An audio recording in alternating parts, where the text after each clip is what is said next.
The Laughing Academy, Glenview's home for world-class comedy, is celebrating its 15th anniversary with a stand-up special showcase. Founder and CEO Kim Greene Hiller and improv teacher Jimmy Carrane join us now to share the details. Welcome. Yes, good to be back. Congratulations on 15 years. We can get our learner's permit now. Yeah. Can you believe it? No.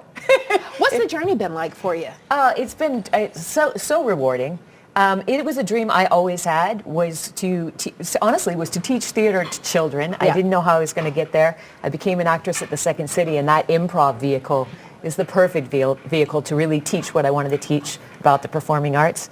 But man, like a flash in the pan, we went from just ground up to, at one point we were teaching 450 kids a week. We do corporate training now. We have a wonderful adult program Jimmy is the lead on. And then all the entertainment we get to bring to our studio has been such a treat. That's so fun. And Jimmy, what's easier to bring out, adults or kids? I think for me it's adults. Is it? Okay. Kids are you were talking about you have an 8-year-old and I have a 9-year-old, and now it's like, I would do stuff a couple of years ago that was funny. Now she kind of rolls her eyes. Dad, don't do that. Right, you're embarrassing me. Yeah. All right, so since you've been around for 15 years, you've had a class of kindergartners come in and grow up with you all the way to high school now. I mean, what have you seen in them since they've gone from kindergarten to high school? One of my greatest joys, actually, is that specific group. They are now graduating seniors. Some have been with me since kindergarten. They're called the Scrub Daddies, by the way, as a team. Cute. I think the developmental process of kids through improv is so amazing. They come in, they are 100% unabashedly who they are, like comically who they are. Yeah. And then, as you said, they go through this transition stage, this awareness of others and the perception of others, and they might try on other people's personalities for a while. So when you get to stay with them long enough and see the beautiful blend of the self-awareness in action, but also the true, genuine nature of who they were that you saw at the beginning, it's amazing. And we're hoping they become famous too. And then they can talk about We it don't want to put any pressure on the kids. Right. But if 4 or 5 become famous out of 10, we've succeeded. That's 50%. Come on, right? And of course we get 10%. Yeah, of course, right off the top. Right up front. Yeah. You guys have a great celebration coming up too. Yeah. Talk a little bit about that. Yeah, there's good.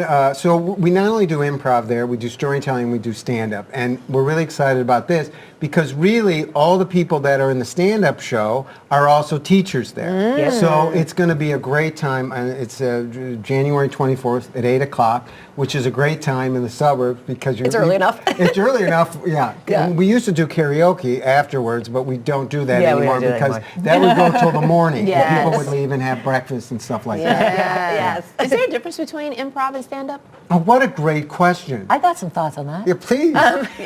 So when we first started offering stand-up, it was one of the few performing arts I hadn't engaged in, and I started taking our very own classes. What surprised me is I thought it would be more of like a lone wolf endeavor. Yeah. From an improv background where you're never alone, right? And instead I find that there's just this really wonderful community. And there's another element, like in improv, my objective is to be as present as possible so you and I can find a comic moment together on stage. Well, with a stand-up comic, it's the audience who's the scene partner. And even though you're doing scripted material that you've practiced and honed, you're responding in the moment and adapting and shifting to the audience so that it is still, I think both art forms, first of all, complement one another, but there are more similarities than you think. Okay, interesting. So we're going to try a little, right? Oh, yes. Okay. And you guys are really brave because we wanted to go over it and you're like, no. We did improv last time with Kim. We want to do pure improv. First take's usually the best take, so you don't want to waste it, right? You're a professional. we just teach this stuff. Okay. So what are we doing? Okay, we're going to play a game called Dr. Know-It-All. Okay. All right? So really, it's a very simple game here. Are you nervous? I am. I don't like not being in control. Anybody nervous? Put your hands up. Okay, great. So the whole point of this game is you will be acting as one person. We'll be asking a question. And all you have to do is provide one word at a time for a complete sentence. So I'll give you a good example. Like if you're one person and I asked you, what did you have for breakfast today? You would say, I had eggs. Great. Perfect. All Okay. right. Now I think they're advanced. I think Yeah, we can. and so it doesn't have to end on the third word. We keep can going. Keep so, going. All right, no great. pressure. That would put a lot of pressure Yes, on you, we're on Tonya. pressure. It doesn't always have to end on you. All right. Even though you're the most important person, you're the most important person, and we're great people. Yes. All right. So now we're going to take a hobby or something you like to do, and Okay. we'll make you an expert on that. Okay. So what would you like? What's a hobby or something you're interested Knitting. in? There you go. Knitting, great. So you're an expert in knitting. Actually, all right. So anything about I'll pretend I'm a talk show host, and I'm like, okay, welcome to the show. We're so happy to have you. I didn't get your name because we were in a rush. What is your name? We know you're an expert on knitting. What is your name? My Name, Is Sandra. Bernhardt. Junior.